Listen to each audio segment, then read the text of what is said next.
E a gente tem falado muito do Novembro Azul. Eu tô com o doutor João Bacarin, o doutor, inclusive, especialista no assunto, ele é radiologista.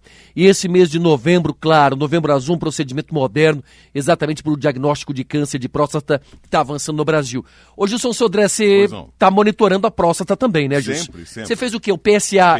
É isso. Tá tudo bem? Tá tudo tranquilo? Certinho, até porque você tem que ficar atento aos sintomas também, né? Claro. Porque a gente conhece o nosso corpo. Quando alguma coisa está diferente, você vê que não está legal... mas quando apresenta sintomas, aí pode ser tarde, né? Por isso da prevenção. É verdade, a prevenção. É igual como as mulheres fazem a prevenção, né, do câncer de mama, o homem também teria que ser obrigatório, sabia? Porque daí seria mais fácil. Porque nós, homens, nós temos essa dificuldade. Por exemplo, eu tenho a síndrome do jaleco branco. Eu posso estar com a minha saúde tudo certinho. Chego numa clínica, minha pressão já aumenta. Já começa a ficar meio assim, né? Doente, né? É verdade, quase uma coisa incrível. Mas principalmente essa parte do brasileiro que não tem essa cultura, nós deveríamos mudar esse tipo de pensamento e cada vez mais buscar cuidar preventivamente da nossa saúde. Então você vai participar desse papo, tô com o doutor, então, Bacarin. Seja bem-vindo aqui ao Jornal da Manhã. Tá tudo bem, doutor? Bom dia. Tudo bem, tudo bom, Gilson? Bom dia. Bom dia para vocês, bom dia pessoal de casa aí. Boa, em evidência neste mês, devido ao Novembro Azul, a conscientização e combate ao câncer de próstata é de extrema relevância social. Claro que é um mês de novembro, mas tem que ser o dezembro, tem que ser o janeiro, tem que ser o fevereiro, não é mesmo, doutor? É, isso mesmo. Como vocês afirmaram aí, a gente sabe que muitas vezes o homem tem mais dificuldade aí ao médico, tem essa síndrome do jaleco branco, chega lá, a pressão sobe. Mas o homem tem que cuidar da saúde, assim como a mulher cuida mais, né? Então, o urologista é o médico do homem, então, a partir, principalmente de uma certa idade, é muito importante, porque uma vez que o câncer de próstata dá sintomas, muitas vezes ele está muito avançado. Então, é importante a prevenção, o rastreamento, principalmente em algumas populações específicas aí. Tá, ô Gilson, você está com quantos anos? Eu estou com 55 anos. Tá, o doutor inclusive está disponível para esse bate-papo. Você 55, Sim. É o quê? Acima dos 50 que já tem que começar a fazer esses exames de rotina, doutor? Isso. O que é preconizado pelas maiores sociedades de urologia, incluindo a sociedade brasileira, é que o rastreamento do câncer de próstata seja começado a partir dos 50 anos para a população em geral. Em alguns casos específicos, quando tem fatores de risco, como casos na família, pai, irmão, parentes de primeiro grau, esse rastreamento começa um pouco antes, a partir dos 45 anos de idade. Você faz o quê? Uma vez por ano, Gilson? Eu faço de cada 3 anos. A cada 3? 3 anos. Doutor, mas o correto é a cada 1 ano, né? 6 meses, né? É importante o homem, ele ter assim, um contato já, um acompanhamento com o urologista, né? Viu? Ele iniciando a partir dos 50 anos, ele geralmente faz de fato a cada ano. Cada ano. Nos casos que por vezes fica alguns anos sem aparecer nada novo, pode espaçar um pouco esse acompanhamento, embora não pode perder esse vínculo com o médico urologista, né? Perfeito. Porque não precisa repetir exatamente, por exemplo, o exame do toque retal todo ano, Sim. Mas a coleta de PSA tem que ser periódica e eventualmente algum exame complementar adicional que for necessário. É isso que eu ia dizer agora, porque hoje você fez o PSA, que é o de sangue, Sim, mas né? eu gostaria de falar com o doutor Bacarin o seguinte, porque a gente, como o doutor disse, né, existem fatores familiares, né, que já apontam para um certo risco, né? Mas estatísticas mostram agora também na Europa que o exame vai começar a ser feito um pouco mais cedo, né, doutor? Antes até mesmo dos 45 anos, não é verdade? Isso. Esse é um grande debate nas sociedades médicas, né, porque teve algum tempo nos Estados Unidos que começou a fazer o rastreamento mais cedo e aumentou muito a taxa de detecção de cânceres em pacientes que não precisavam ser tratados. Então isso levou a um debate que por um tempo até foi suspenso o rastreamento, mas depois chegou-se à conclusão desse consenso de 50 anos, mas tem se avançado para que esse início do rastreamento nos homens inicie um pouco mais cedo, principalmente nesses pacientes que têm mais fatores de risco. Com certeza. Agora, a gente existe, né, Bruno? A gente tem um grande problema no Brasil. Sim. Que tem muita gente que não tem acesso a esse exame. Né? Como é que poderia ajudar a população mais carente, aquela que não tem condições financeiras, de acabar fazendo esses exames? O Sistema Único de Saúde, ele dá também esse suporte hoje, hein, doutor Bacarin? A gente tem, assim, as consultas que são realizadas em unidades básicas de saúde, seja por médicos generalistas, clínicos gerais e eventualmente urologistas. O exame de PSA é um exame razoavelmente barato, né? O exame de sangue barato e o exame de toque retal é um exame físico, um exame barato. Obviamente que a gente sabe que o toque retal tem suas limitações, porque a gente consegue avaliar só a região mais externa da próstata, a região periférica. A gente não consegue acessar a próstata toda e eventualmente fazer o diagnóstico de algum tumor que esteja numa glândula mais central, mais interna lá da próstata. Mas juntando o toque retal e o PSA, são exames baratos que a gente consegue, em geral, oferecer para a população em geral, do ponto de vista de rastreamento. A gente tem dificuldade no Sistema Único de Saúde quando a gente precisa avançar disso. Às vezes fazer uma ressonância de próstata, às vezes fazer a biópsia, sabe?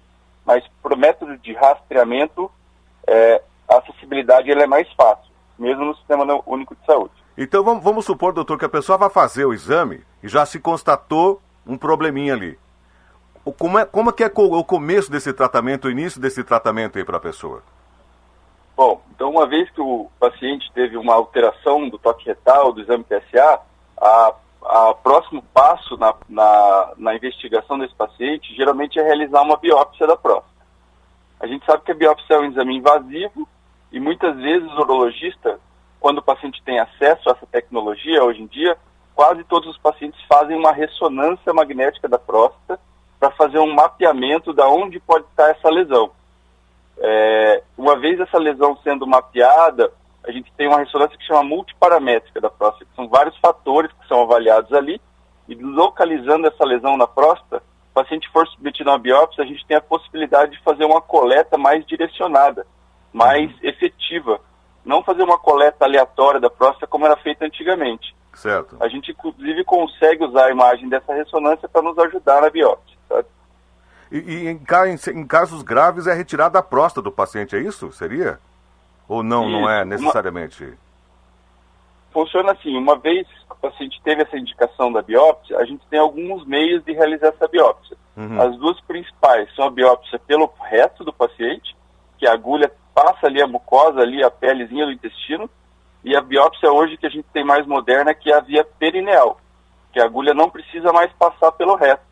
A agulha ela passa através da pele que a gente tem entre o escroto e o ânus ali. Obviamente que vai ser feita uma antisepsia dessa pele. Sim. E a gente leva menos bactérias do intestino para dentro da próstata, que é a nossa principal preocupação da biópsia de próstata pelo reto, que é a infecção chamada prostatite. Entendi. Doutor, esse tratamento, por exemplo, a gente tem a medicina avançada, graças a Deus. O que é isso na prática, chamada biópsia transperineal de próstata? Isso tem trazido um acerto ainda maior, exatamente para a medicina e inclusive para o paciente, hein, doutor? Então isso é uma técnica que ela já existia no passado, mas ela foi deixada de lado por um tempo, e agora ela foi retomada pelas principais sociedades urológicas e chegou no Brasil há alguns anos com mais força, que a gente consegue, como eu havia falado anteriormente, reduzir muito a nossa preocupação da biópsia de próstata pelo reto, que é aquela infecção que chama prostatite. Além disso, essa biópsia realizada pela via do períneo, a gente consegue acessar algumas regiões da próstata que são menos acessíveis pela biópsia que é realizada pelo reto.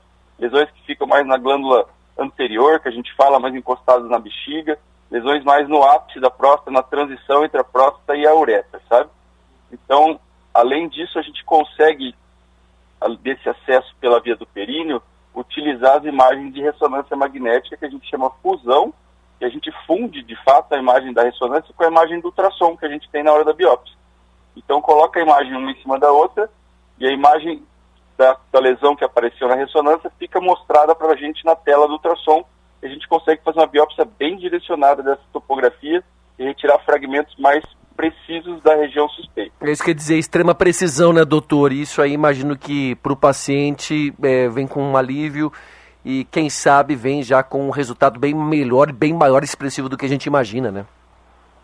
Isso, elimina aquele risco da gente ter um chamado falso negativo. Sim. Aquele paciente que a gente tem uma suspeita do tumor, mas acaba fazendo uma biópsia e, como a biópsia são pequenos fragmentos que são retirados, às vezes escapa uma região da próstata que a gente não consegue amostrar. E uma vez realizada essa imagem, a gente consegue ir exatamente onde está o problema. E não precisa fazer uma biópsia às cegas, entre aspas.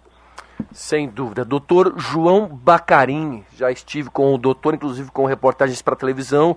Ele é radiologista, né, especialista no assunto, é aqui da quanta diagnóstico por imagem e é uma referência para todos nós. Doutor Bacarin, nosso muito obrigado pela sua participação na manhã de hoje. Um bom dia para o senhor, bom dia, viu, doutor? Bom dia, obrigado.